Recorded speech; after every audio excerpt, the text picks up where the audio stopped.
एक बार भगवान श्री कृष्ण और अर्जुन कहीं जा रहे होते हैं। रास्ते में उन्हें एक भिखारी भीख मांगते हुए दिखा। अर्जुन ने पूछा, भगवान ये भीख क्यों मांग रहा है? भगवान बोले, तू खुद ही पूछ ले। अर्जुन ने भिखारी को बोला और पूछा, भाई तू भीख क्यों मांग रहा है? भिखारी बोला, साहब क्या करूं, मैं बहुत गरीब हूं। अर्जुन भिखारी को बहुत सारे सोने के सिक्के देते और बोलते, आगे से कभी भीख मत मांगना। भिखारी उन सिक्कों को लेकर चलता है और मन ही मन सोचता है, अब मैं अमीर बन गया, गांव में मैं सबसे बड़ा मकान बनाऊंगा, मेरी तो लाइफ सेट है। इतने में एक चोर आता है और उससे वो सारे सिक्के छीन कर भाग जाता है। भिखारी कुछ देर तो रोता है और बाद में वहीं वापस भीख मांगना शुरू कर देता है। अब उधर से भगवान श्री कृष्ण और अर्जुन वापस आ रहे होते हैं और ये देखते हैं ये भिखारी तो अब भी भीख मांग रहा है।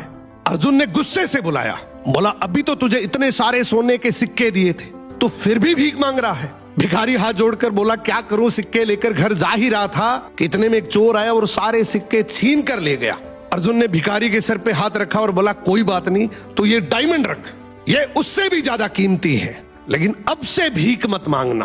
अब भिखारी और ज्यादा खुश हो जाता है, इस हीरे को बेचकर गांव का सबसे बड़ा घर बनाऊंगा, ये पूरा पैसा मेरा होगा। वो जल्दी जल्दी घर गया और सबसे छुपाकर वो हीरा एक पुराने घड़े में रख देता है। अब अगले दिन उसकी पत्नी पानी के लिए गई, वो वही घड़ा लेकर गई जिसमें वो हीरा था। उसने जैसे ही घड़ा पानी में डुबोया, हीरा नदी में गिर गया। अब जब वो भीख मांगता दिखा तो भगवान श्री कृष्ण ने उसे बुलाया और उसे 2 सिक्के दे दिए। अर्जुन ने सोचा, ये भिखारी ऐसा करता क्या है, इसके पीछे चलकर देखता हूं। भिखारी दुखी होकर जा ही रहा होता है कि इतने में उसे एक बच्चा दिखा। उसकी टोकरी में बहुत सारी मछलियां थी, उनमें से एक मछली बहुत तड़फ रही थी। भिखारी ने सोचा, वैसे भी इन 2 सिक्कों का मैं क्या ही करूंगा, क्यों ना ये तड़पती मछली खरीदकर नदी में फेंक देता हूं, किसी का तो भला हो। उसने ये 2 सिक्के बच्चे को देकर वो तड़पती मछली खरीद ली। अब जैसे ही वो मछली को नदी में फेंक रहा होता है कि इतने में मछली के मुंह से डायमंड बाहर आया।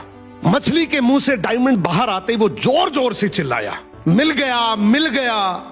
इतने में वो चोर जिसने चोरी की वो वहां से गुजर रहा था। उसने सोचा, ये मेरा ही बोल रहा है। वो भागते हुए उसके पास गया और हाथ जोड़कर बोला, भाई चिल्ला मत, तू चिल्लाएगा तो गांव के सारे लोग मुझे आकर पीटेंगे। तुझे क्या चाहिए? तेरे सारे सोने के सिक्के वापस रख ले। अब भिखारी के हाथ में डायमंड भी आ गया, सोने के सिक्के भी आ गए। अर्जुन भागते हुए श्री कृष्ण के पास गया और बोला, प्रभु आपने ये कैसे किया? अब भगवान श्री कृष्ण ने यहाँ पे एक बहुत सुंदर जवाब दिया कि जब तूने इसे गोल्ड दिया तो इसने खुद के बारे में सोचा, जब तूने डायमंड दिया तो भी इसने खुद के बारे में सोचा, लेकिन मैंने जब इसे 2 सिक्के दिए तो इसने दूसरों के बारे में सोचा, इसलिए मैंने इसके बारे में सोचा।